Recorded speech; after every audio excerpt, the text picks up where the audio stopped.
I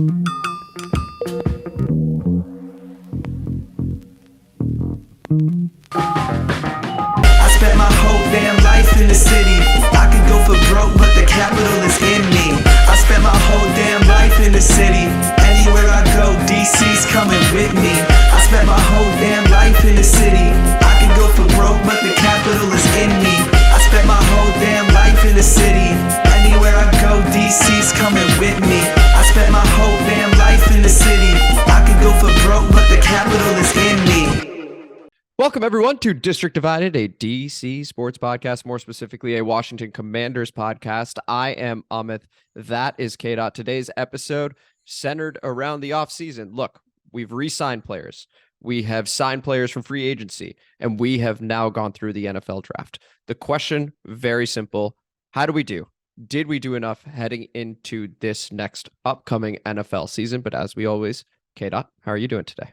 Pretty good, man. Had a very musical morning. Music has been blasting through the house. In a good mood because I've been up and down after a recent might be breakup, might be getting back together. I mean, it's a broken fucking record at this point. You know it. I do. Yeah, so I don't know. I'll see where I'm at in a few days, but right now I'm riding high. No, it's very clear. We were actually jamming into some music before this, and it was meditative. It was great. Simon Hazley, Hammerhead. If you don't know it, add it to the Rolodex, baby. We'll put it in the description below as well, obviously. But yeah, we're going to take this energy into this episode. So why don't we jump into it? Today's topic, did we do enough, KDot? So again, we've gone through re-signing Daron Payne. That was the big one, right? So we end up getting him to a longer term deal. People were thinking maybe he leaves, but he had a great year. We re-sign him.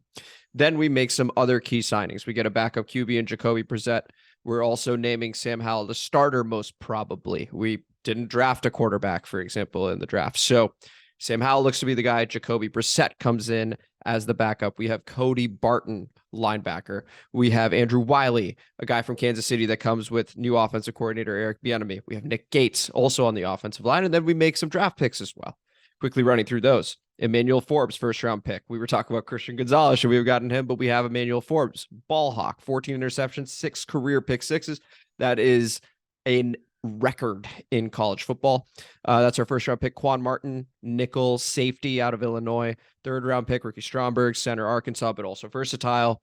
Same thing with Braden Daniels. Played some left tackle at Utah, right tackle at Utah, left guard at Utah.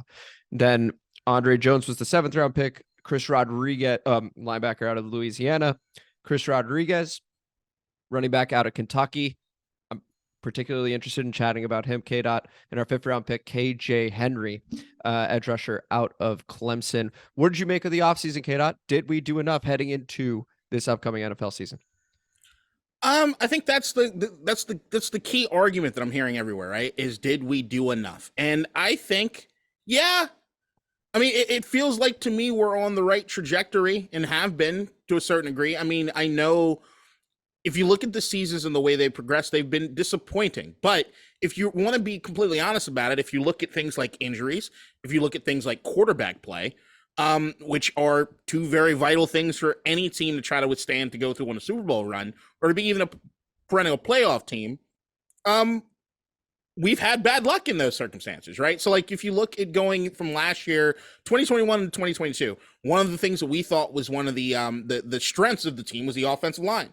But then you have injuries to guys like Trey Cherier, and they didn't really get their grasp going until later on in the season. And even when it comes to that, like, there were a bunch of things happening on the offense as far as the offensive coordinator, as far as the quarterback changes, that there was very, very hard for them to have any sort of rhythm for any significant amount of time, right? And then I mean, one of the biggest things we were critical on last season was Scott Turner and the offensive play calling as far as not getting them in a rhythm and really kind of setting up everybody to kind of fail, whether it be the offensive line or the quarterback or the running backs or anything. They could never really sustain anything. And I don't think it was because any one position group was playing significantly bad. I mean, when you look at the output that the offense was giving, one would think all right, well, the offensive line had to be dog shit. But if you look at the PFF grades, especially if you look at the PFF grades on everybody on an individual level, they end up surprising you. They weren't as bad as you think they were because there was a lot of things going into it.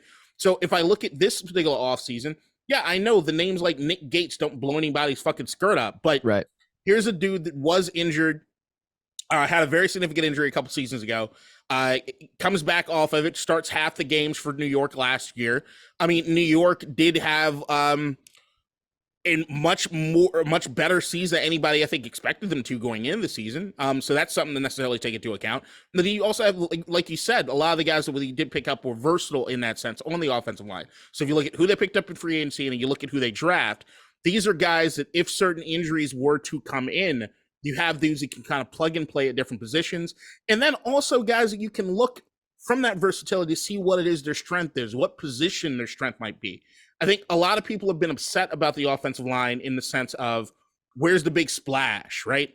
But if you look at it, it didn't really line up that way. Like, what draft capital would you have had to go offer to go get some of the top end offensive linemen of the last year, right? You look at what's his name that went from was it Kansas City over to Cincinnati or whatever the fuck? I don't remember. Oh, you're talking about Orlando Brown? Orlando Brown, right? Right. Yeah. I don't even, it was a lot. They had like there's shit that you got to get. And then it's all right. You also got to look at everything within the prism of there's a new owner coming.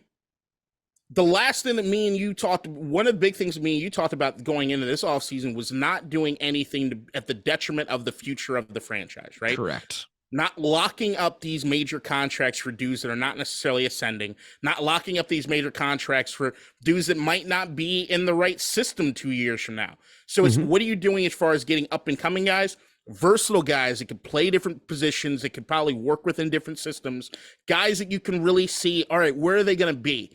I like betting on that. I like seeing guys get coached up instead of what it is that we did during probably the worst of the Snyder years, which is overpay for these assets that end up having diminishing returns and then limit your ability to do other things. Right. So if I could, just to quickly summarize what I'm hearing you say is that we address the offensive line. We have 4 new guys on the offensive line. Andrew Wylie, guys coming back. Nick Gates, guys coming back. So those were the 2 from free agency.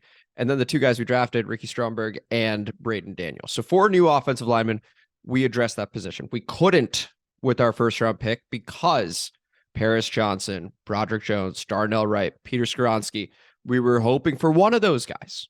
They were all gone by the time we were picking at 16. So we did address the offensive line and we maintained versatility from a cap perspective for new ownership. Did I summarize that reasonably well? 100%. Thank you. Yeah, Feels like what was it, the Key and Peele, or is like Obama's translator? Oh, the anger translator. Yeah.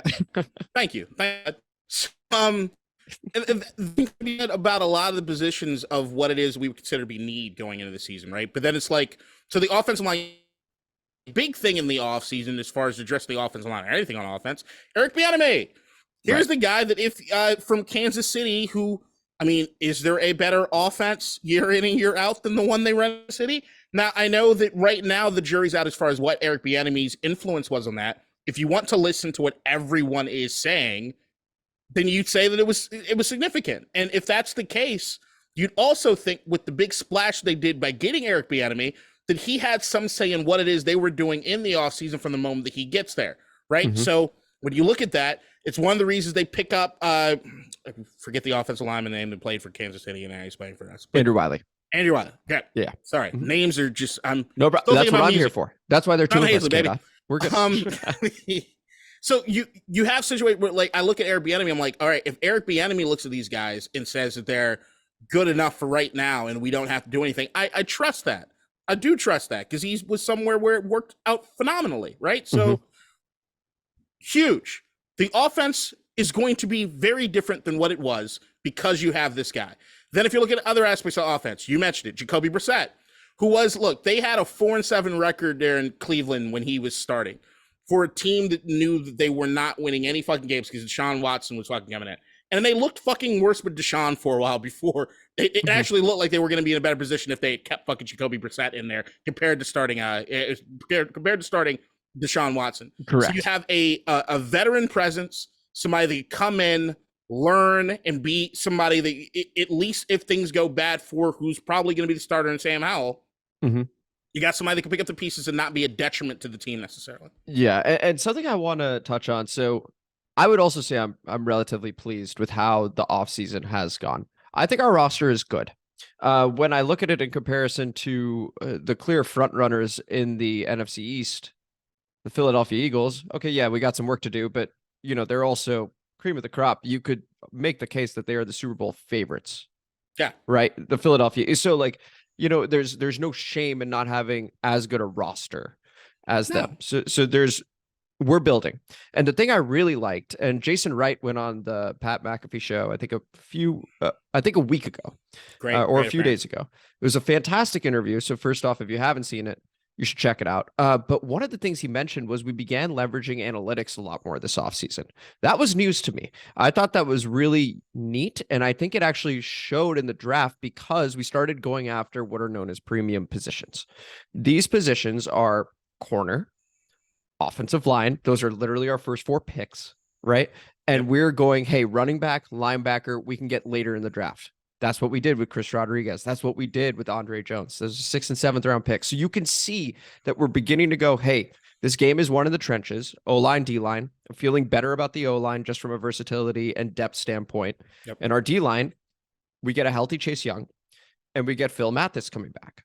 So that's strong. So both those trenches, I feel pretty good about.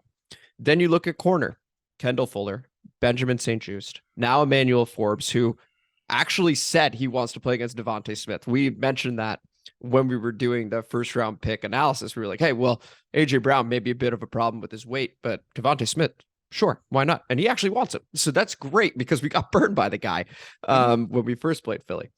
So we're taking care of those premium positions and prioritizing them accordingly in the draft. I like that direction in terms of what Martin Mayhew's done, what Jason Wright talked about on his interview with the Pat McAfee show. I'm excited from that perspective. From a longer term perspective, it's going to depend on ownership. It's going to depend on what Ron Rivera wants to do in terms of, is he going to step down at the end of the season? Because there is the ever growing and evolving conversation, KDot.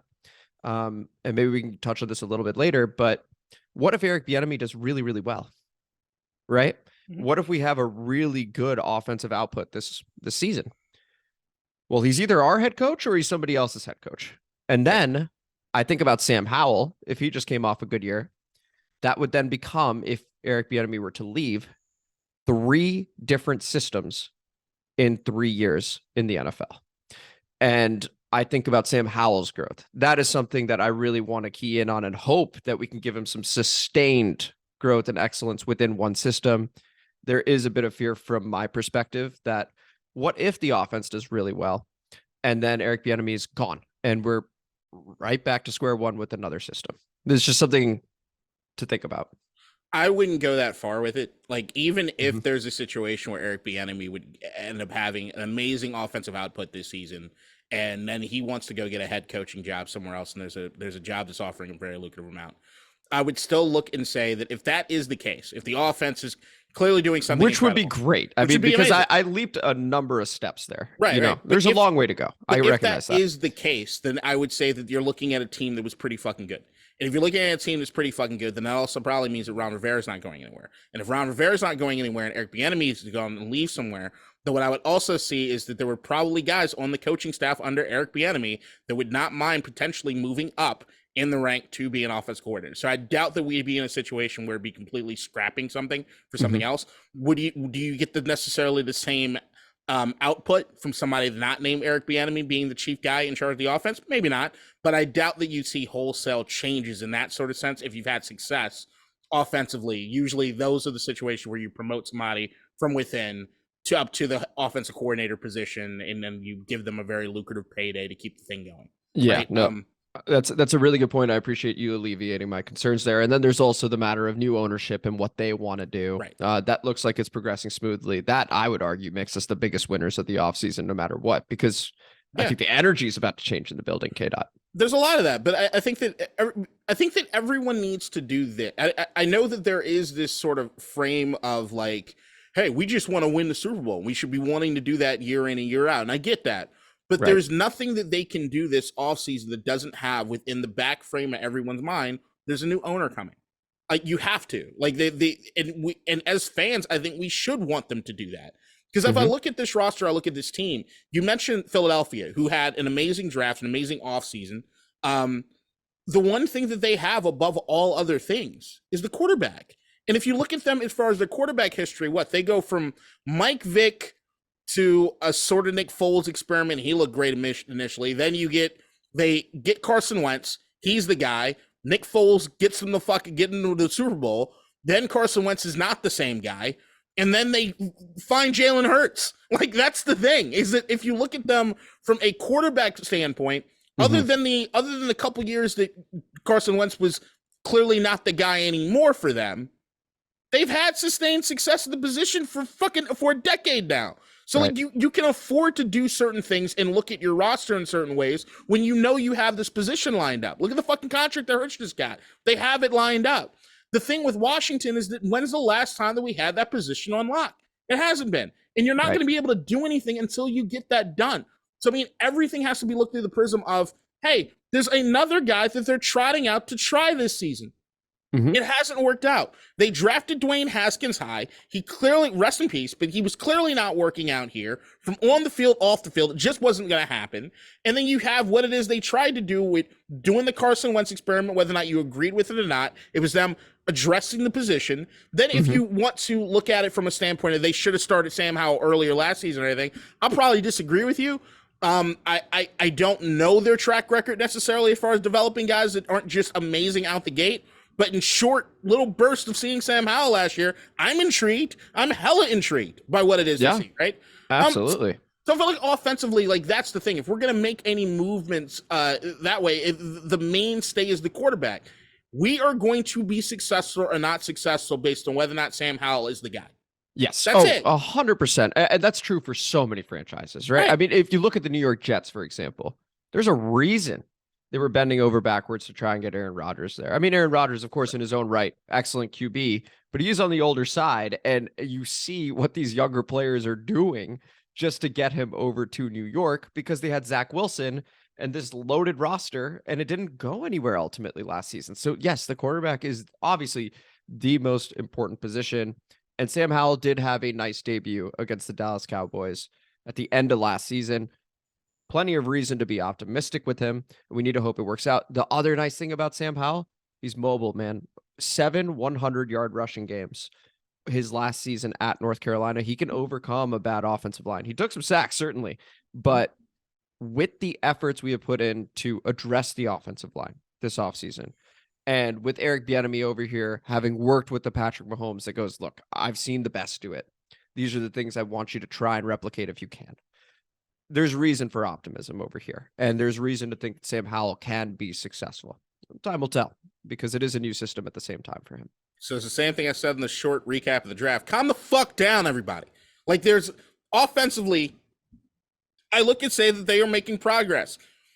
Like Amit broke down, offensive line, other than overpaying for someone in the draft, even if they wanted to address it, nothing fell to the pick. And they're not going to trade up to do that. You have too many other people that you're trying to see. You're trying to add to the team to get playmakers, this, that, and the other. And I didn't touch on the defense.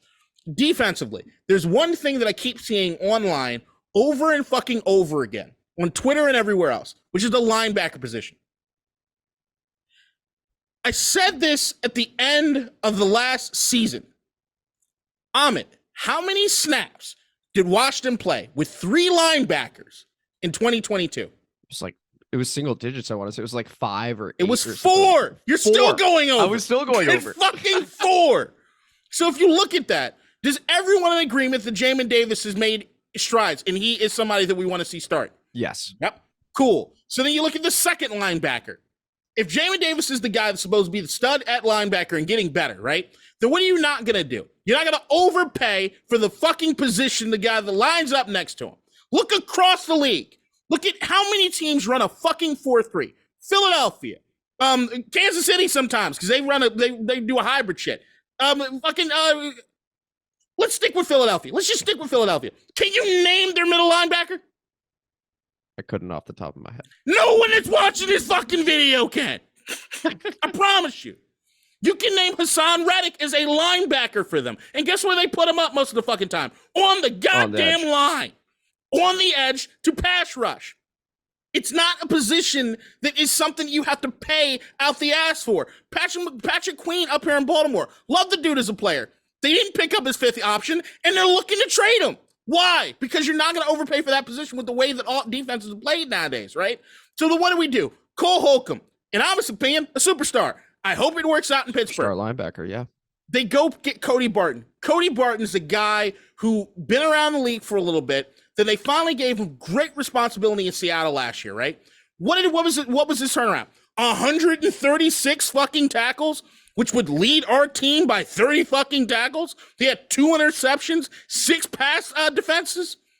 I'm sorry, that's a guy that may be on the upswing in the right situation. Because what did Seattle's defense not have? Any fucking talent, right? Like that, they were a fucking sieve last year. But this is a dude that worked his ass off, right? And if you look at what they did in the draft and addressing things, you realize that so much is going to be beholden on the defensive line and the secondary. Because you're going to have these guys all over the fucking place. And they addressed it hardcore defensively through the draft. I'm hoping these guys work out, because if they do, a defense that's already pretty fucking stellar gets to a point of greatness if these dudes work out. So everybody on this linebacker shit, oh, they need to do this, they need to do that. Who the fuck were they going to sign? Tremaine Edwards overpay for his ass, even though he signed like first fucking day of free agency? What are you going to do? What are you going to do? I completely agree. Calm down. Yeah, completely agree. And again, just on the side of analytics, we prioritize positions that are harder to fill, right? I mean, we're learning more and more, and I hate to say it because I think Bijan Robinson and Jahmyr Gibbs are both incredibly talented, but these running backs are much more dime a dozen, and you're seeing many more committees in the backfield, right? Wait, what'd you say? Still want Bijan. I'm here. I'll make a prediction right now. Sidebar prediction. Go ahead. The Atlanta Falcons will win the NFC South with Taylor Heineke at quarterback. With Taylor Heineke at QB.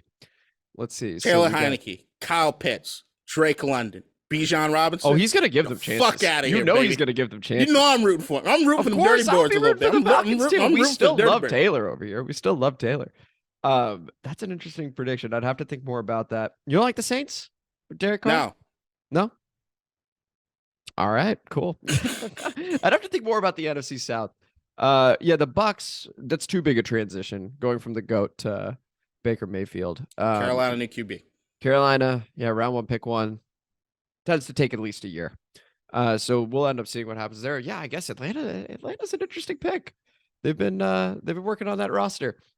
But yeah, anyway, I think we've beat the subject like a dead horse. Any last thoughts on the roster, on new ownership, on how the draft went? This to me has been one of the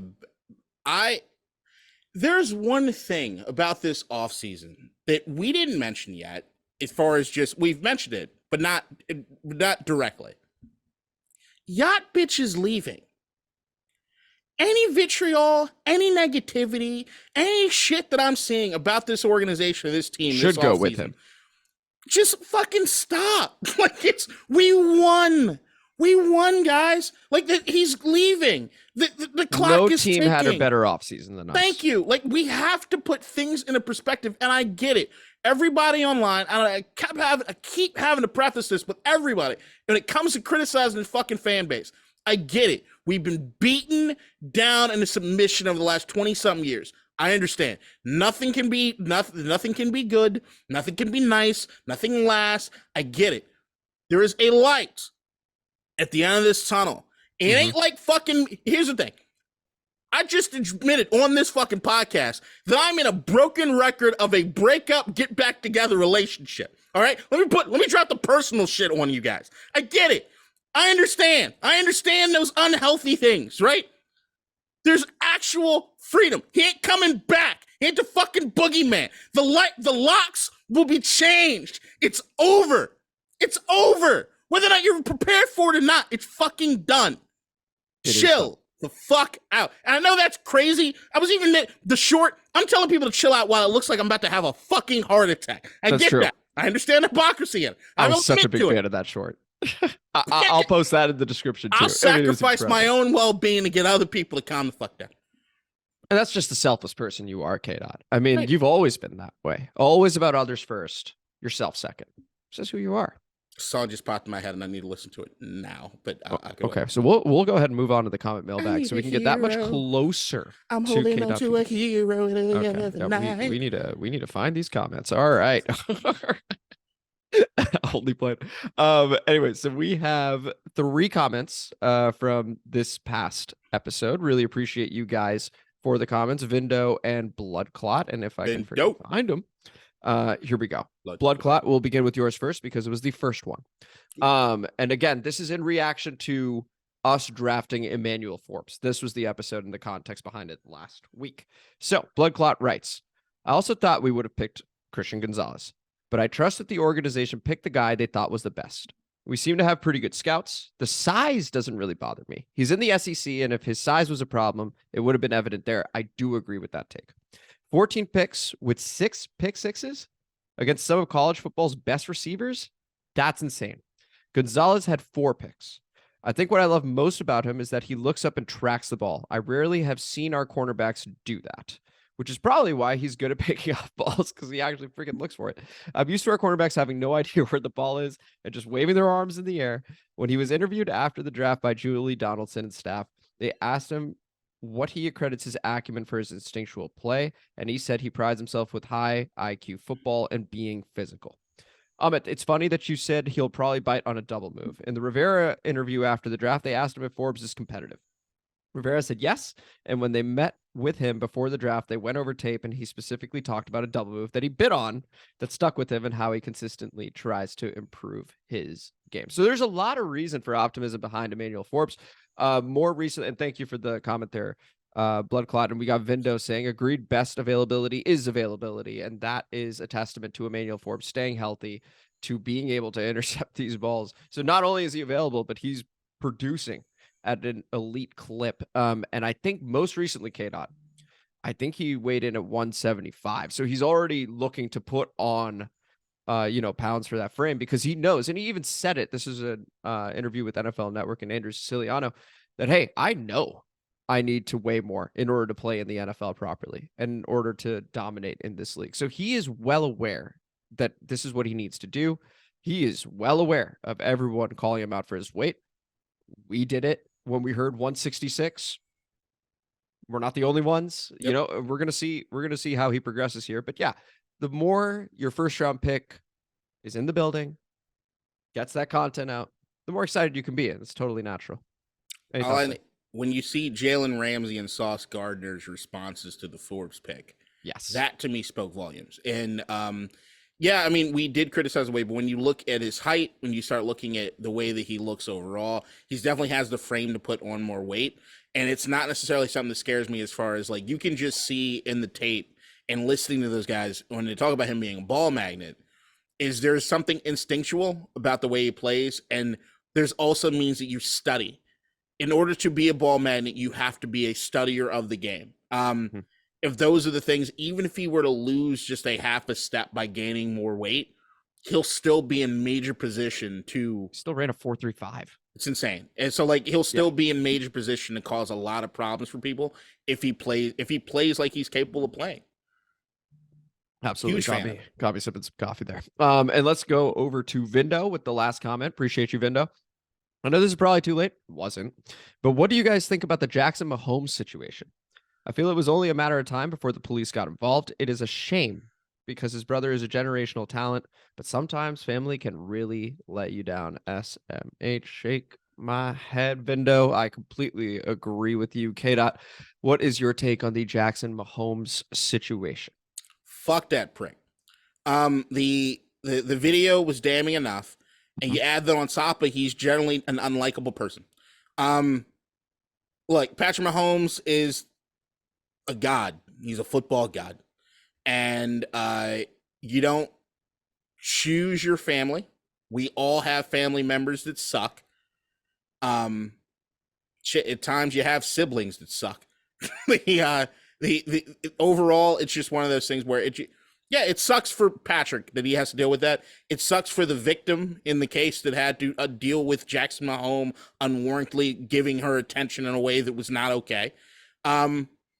It's just the aura, or I don't know Jackson Mahomes, but the aura, the air that you have of this guy leveraging his brother's fame to Right. then act a fool is just not anything that I would consider to be in any endearing qualities. And I hope he gets what's coming to him. And this is what it is. I mean, I'm still pissed off with the whole Sean Taylor thing. Yeah. So this Still pissed off guy, the organization too about that. But yeah. of course, and we talked about that Mhm. because the organization has plenty of blame there too.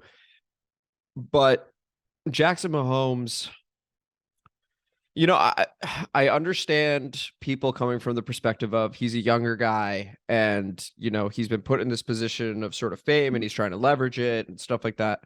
Yeah, okay. But there are tons of siblings of NFL players. There are tons of parents of NFL players, and there's tons of family in general around these NFL players. This is the only guy I hear about. And it's always in this sort of light. You know, he's always, whether it's a stupid ass TikTok or whether it's doing something that people don't like and he's trending all of a sudden, it happens far too often. I feel for Patrick, you know, because he's out there doing his best, trying to become the greatest of all time. Make no mistake about it. He's going for Tom Brady's legendary status right now. And all the while, there's this distraction too, which I'm sure he could try and block out and be like, that's my younger brother, being my younger brother, he's annoying, etc. But it's a part of his life. So I'm curious to see what happens now that this has happened, now that police have been involved.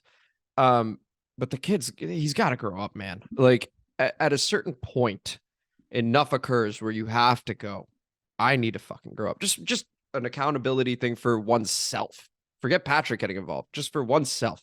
This is a moment where he needs to realize he's doing too much. Like, it's indicative of I'm not one of those the new generation so much worse than the old generation. No, it's just different. Clout, attention. We've always had attention whores. As long as life has existed, we've had attention whores. Mm-hmm. Right now, there's the amount of effort it takes to try to get attention is so much lower than it used to be.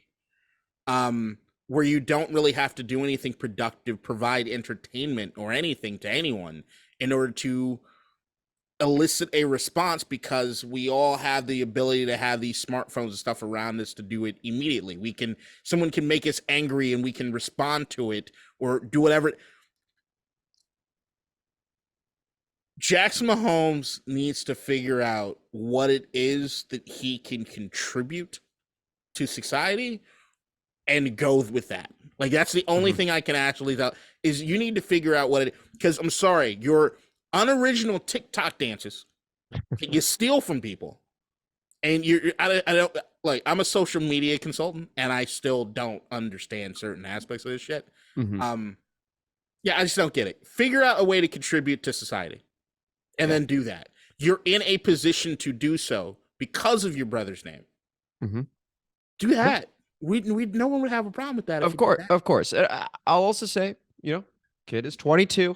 You look at Ja Morant in the NBA, he's also doing some stupid shit. Like, it's a fucking prick. Lots of stupid people out there. Dylan Brooks, fucking bitch prick. But this is, hey, you're 22. You've made some mistakes. Like, the police are fucking involved. Now's the time. Like, I'm hopeful that he can turn this around, because he needs to, just for himself and just for, he can actually set an example for other people that are doing stupid shit as well. Hey, you can turn it around. You can make something of yourself. Anyway, that was the Comment Mailbag. This was the show. This is District Divided, a DC sports podcast, more specifically a Washington Commanders podcast. I am Amit. That is KDot. Thank you guys so much for listening. If you enjoyed today's episode, please like it. Please share it with your friends. Please subscribe to the channel. Hit the notification bell so that each time we drop a video, you are notified and can watch it as soon as possible. Really appreciate you guys as always. And we're about to jump into After the Pod, which begins right now. Go ahead. I was in New York last week. Uh-huh. I took the Amtrak for the first time. I've never taken an Amtrak to New York. Okay. Which was awesome. Fucking awesome. So relaxing. Yeah. I got a coach seat. So I get to Penn Station in Baltimore. Okay. My dad dropped me off because I didn't want to get the Uber or anything. It was raining. So I tried to smoke a cigarette outside on an awning thing. It didn't work out. Go inside. And I'm not entirely sure. Like, I understand conceptually, train is going to get to a gate. You go to your gate, you figure it all out, right? So I sit down on a bench.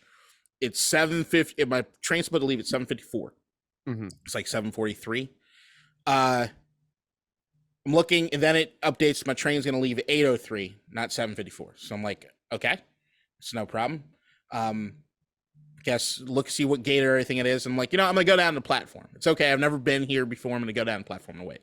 So I'm standing there looking at the platform, and I'm kind of looking around. There's no trains or anything coming. And there's a girl standing next to me, little Asian girl. And she couldn't have been more than like 21, 22 years old. And I look at her, I'm like, hey, is this at the right spot for the train to New York? And she looks back and she's like, yes, it's the right. I was like, sorry, it's my first time. She's, big boy going on a first time train ride? No. I said, yeah, I'm taking a train here for the first time. Yes, it's happening. She looks at me. She's like, all right. She's like, don't worry about it. Just stick here with me. I got you covered. You'll be okay. So 8:03 comes by, and the signs at the train station are now saying boarding and last call for boarding. So I'm like looking around like, all right, nobody else is reacting, but like, am I on the right platform? So I turn to the girl again. I'm like, hey, why does it say the train's like last call? She's like, looks, oh my God, I think we're on the wrong platform. So I'm like, what? And she looks at me, she's like, stop it, you idiot. We're in the right place. The train's not here. There's no trains here. She's like, it's on an automated thing. The train is coming. Don't worry about it. I told you to stick with me. I was like, okay, all right, I got you. Yeah. So train finally gets there, and she grabs me. She's like, let's go. We start fucking running towards the front of the train. I'm like, I don't know why we're running towards the front of the train. She's like, get on here, get on there. And as we're walking through, there are a lot of people. It's a fairly packed train. She's like, keep walking. And we're going through different doors. And we finally get through one door. And she turns around, opens her hands, and says, sit wherever you like. It's a completely empty fucking car. I was like, this is great. You know what you're doing. She's like, yeah, I'll see you in New York. And then she went and got sat somewhere else. I sat down. And it was a great fucking ride. And nobody sat next to me the entire time. I had my headphones on. I was trying to get work done in the morning. For some reason, my phone just wouldn't upload shit, so it was a big shit show the entire time I was there. But I went to New York to drive a U-Haul truck back, which sounds like I'm in the wire and I'm just moving dope. It wasn't the case. I was moving my aunt down. But big thing with New York is that I realized I've been in New York twice during the pandemic, like heyday. I went like one up to moved some my girlfriend's my girlfriend's friend down to DC, had to pick up her shit, and then I once picked up my girlfriend from New York. And it was a weird vibe. Like, it was really quiet. It was really weird. I remembered on this trip why I fucking adore New York the way that I do. Everywhere I went, I got into some sort of interaction with someone. I got 2 phone number exchanges and an Instagram exchange based off of like barely doing anything. Got a job offer. I actually got asked to be the 4th mic on a podcast up there potentially once a month. That's cool. For pay. Whoa. It's like, what? And then come to find out, the guy that I was talking about, his sister's an event planner, and she wants a new social media coordinator potentially sell with packages. I'm like, Tim, it worked out. All just one weekend in New York? One day in New York? A day. A fucking day. An afternoon. Wow. Wasn't even a full day. Because I got there on the train. My cousin picked me up across from Madison Square Garden. Drove all the way up to the Bronx, mad traffic. Then had to go get a U-Haul truck, drive the U-Haul truck back to the place in the Bronx. And I called it Uber back down to Manhattan. And I had to have lunch. I had lunch with somebody. So you're talking about, like, as far as like actual interacting with people, maybe a couple hours, 2 or 3 hours.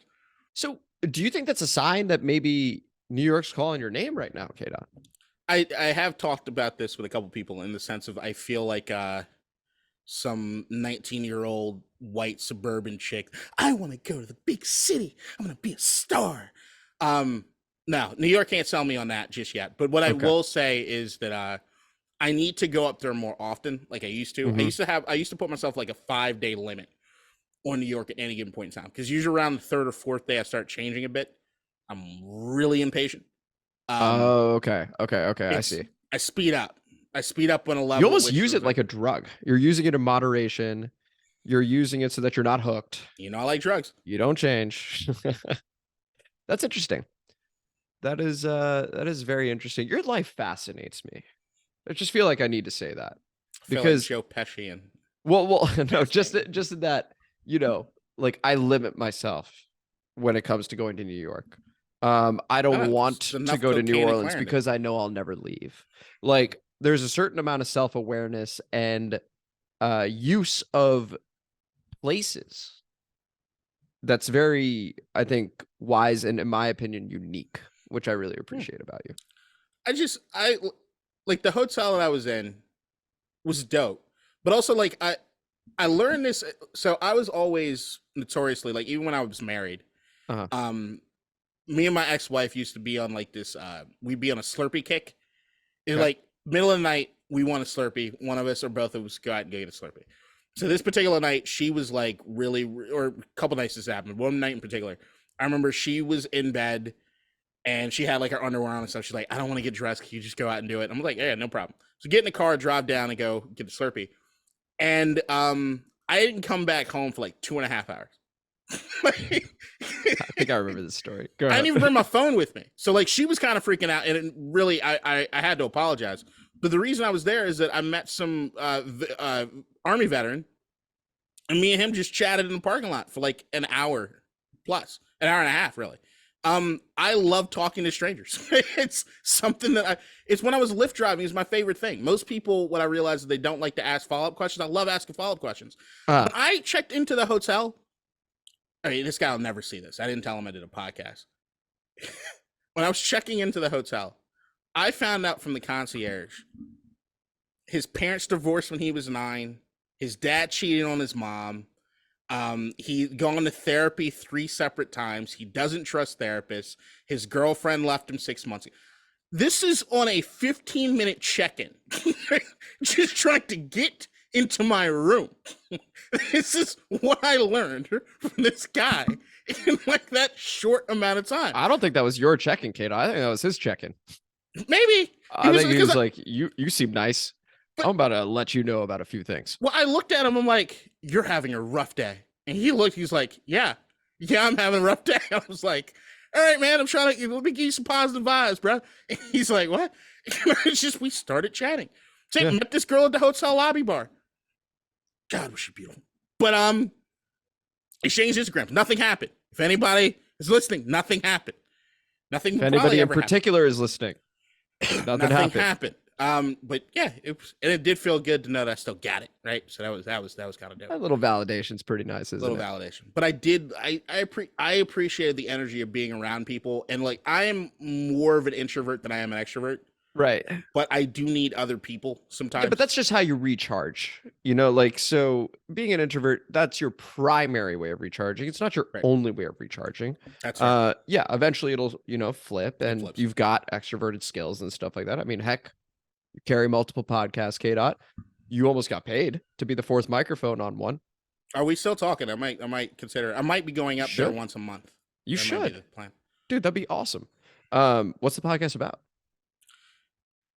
Sex, relationship. It's like it's dude talk, which is like I could do that. One of the guests, if I could find I'm trying to look through the history because I was with him and he pulled up this dude's like Instagram page and I can't find it.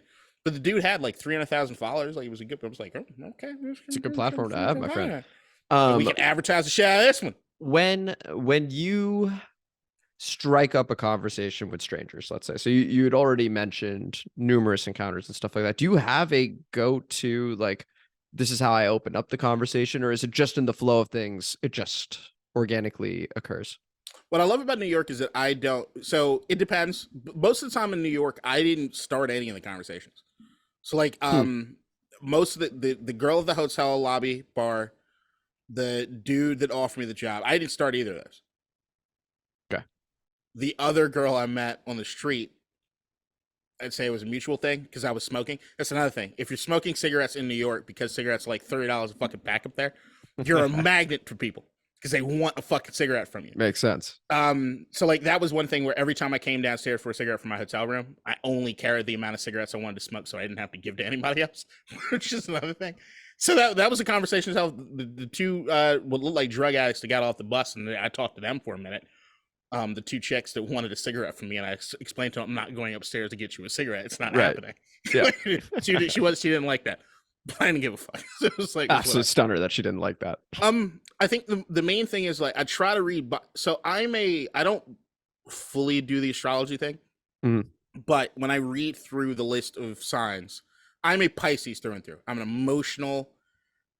Emotions are what run me. I want to be more logical in my thought processes, but I do most of my stuff based on emotion, and I'm an empath. I can usually sense when people are going through shit. And I also know that people love to talk about themselves. It's universal. That is universal. So the more you can ask people questions about themselves, the more they don't get that in normal everyday life. And they really appreciate it. So like every once in a while, there are times where I want, in a moment in a conversation, I want to say, oh yeah, I did something like that. And instead of it, ask a follow-up. Like I stop the urge to say the thing that I want to say to bridge or to find a connection, just to ask another question. Because then if I ask questions like 3 layers deep, you might find a connection that's much more bigger meaningful than anything surface level. Yeah, right? exactly. You get it. But maybe it's my sales tactics, because I did kind of the same thing when it came to selling. But I'm sure it must be. I mean, even when we first met, it was a very fluid, organic conversation where I think we both did a pretty good job of asking each other follow-ups to learn more about one another. So I would say certainly some of your sales tactics came in there. I just need. Here's what I do know. I shouldn't say this. I'm looking at. I bought a bunch of resistance bands and like weights and stuff. I'm working out every day. That's awesome. Trying to lose the weight. There you go, baby. I love it. This is my one soda a week. Why'd you say you shouldn't say that? It's not that part. I can always say that. It's what the next I was gonna say, is this an accountability thing? What's going on? Go ahead. If I make it big in this podcasting game, like we hit this thing out. You hit. I was talking about like Barstool, right? But after last week with Mincy, I don't know. But the playing in these waters that aren't okay. If I lose the weight, couple that with my people skills and money, I'm gonna be a problem out here in these streets. I think we found our short, by the way. I'm gonna be a problem out here in the streets. It's what I was in a text thread with my boy with Keem that I do. Yeah. Sometimes, and we were talking about Ime Udoka, and I don't understand how if you have Nia Long at home, you could ever step out on that, like just from what the fuck is wrong with you? Yeah. But then I realized it's like that Tiger Woods syndrome, where it's like he'll fuck the Perkins waitress just because, even if he has the model at home, because he never got play, right? Now, it's not me. It's not that I've never gotten play. It's that I've had to work for it. I'm the fat guy. Before you want this big body on top of you, I can at least I gotta make you laugh. There's gotta be something else to it, right? I can't just, nobody's always looking at me. I'm not The Rock, okay? I ain't it ain't that. I ain't fucking Alexander Skarsgård. It don't just work for me. I gotta work for it. If I get the money, I get the body. With these skills, I'm a fucking problem. And I'm gonna need people like you to check me. When it comes to what Kaneen, 52 years old, what is he doing? He's got another 19-year-old. That doesn't look right, Kaneen. You gotta stop. Yeah, but I got the money. I got the people skills. I'm beginning to see what you mean. I've been looking at condos in New York, daydreaming. I'm like, oh, what would I do with this? Central Park South. Oh shit! I want to say something. That was so... I really wish we were not running up against a hard stop here. Oh, we got a couple more minutes though, and I need to hear more. So when you say, actually, just keep talking, KDot. Whatever you want to say. I almost fucked up. I almost really fucked up. As you guys know, we do intense editing on this podcast, so you would have nothing to worry about, KDot. I want to say it so bad, and I realize like, I don't even know if you believe that. You can't say that. You don't do that. What are you doing? You're on a roll. You're on a roll. Everyone gets on a roll sometimes, and they're just like, you know what? What's one more thing? As soon as the cameras go off, I'll let you know exactly what I was thinking, but it will not happen on camera. You know what? This will be fun. Thank you guys for listening. We'll see you next week. Bye, guys. I'm about to hear what KDot has to say. In DC, we're just hoping that you listen.